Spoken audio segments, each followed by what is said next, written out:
Hey, this is Ben here, designer of Moonshine, and today we are going to be going over combat. We've got a quick little scenario here. These two guys have had a little argument and it has come to blows.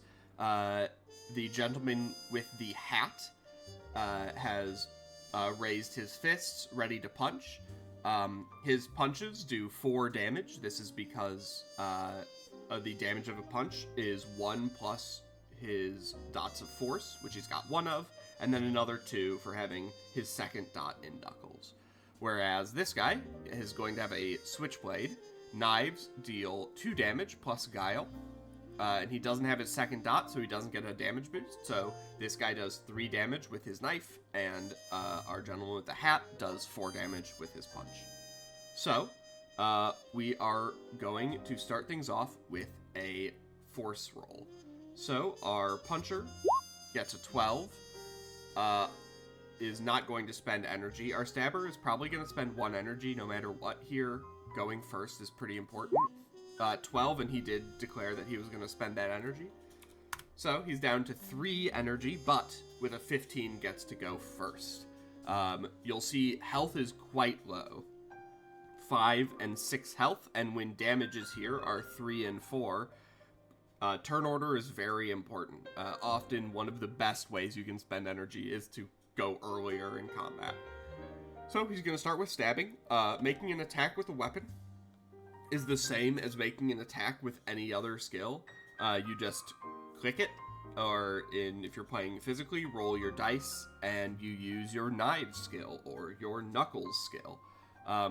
So he's going to roll knives, and this is an opposed roll. And our puncher is going to roll deflect. So a 22, that's a very good result. He's not going to spend any energy to make that better. And then a deflect roll is a 5, and he doesn't know yet that a 22 has been rolled. However, he's pretty sure a 5 isn't going to make things better. All right, so 3 damage is what is on the table here. Next, the guy who got stabbed is going to roll resilience. He does get a +2 bonus because he has 1 dot of deflect and attempted to deflect. So we're going to add 2 to whatever this result is. Okay, 12, that is a 14, and he'll actually burn 1 energy to get that above 15. So he's down to 2 energy now. Resilience is just table-based, so if you get a 10 on resilience, you reduce the damage by 1, 15 by 2, 20 by 3, 25 by 4. So him knowing his targets, he wants to reduce it by 2, so he gets stabbed and takes 1 damage. And he can only take a few of those. And that was a really good resilience roll from him, so it won't always go that way. Next, he is going to take his turn and try to punch. The stabber is going to attempt to evade, because he doesn't have any dots in deflect. So a 15. Going to 0 energy is really rough. I think he wants to get the initiative back. Like, he wants to, not be the only one bloodied here. So he is going to spend 1 more energy to make that an 18. This is risky because if you get to 0 energy, you take a -5 on all rolls. So he is taking a risk with, his second to last energy. Basically, if you spend this last energy, you want it to end whatever is happening so that you can go to bed. Alright, so then an evade roll is a 9. Again, he's just going to assume that won't be enough, especially with an energy spent on the other side. So he's just going to get punched. So 4 damage. He's going to roll resilience and get a 17. He's going to burn another energy to make that into a 20. So that's 3 damage reduction. So they both have taken 1 damage in the first round of combat. Our stabber is going to go ahead and just stab again. Again, opposed by deflect. So a 26. Oh my god, this guy is rolling well. And the deflection, not going to beat it. Not going to spend his last energy. And then he's going to roll resilience. and he gets a 5. That is no damage reduced. Even spending his energy wouldn't help. That would get it to a 10 because he still has his +2 from deflect. So that is 3 more damage. All right. Something that is important about Moonshine is that most people do not want to die. Most people would prefer to not get killed.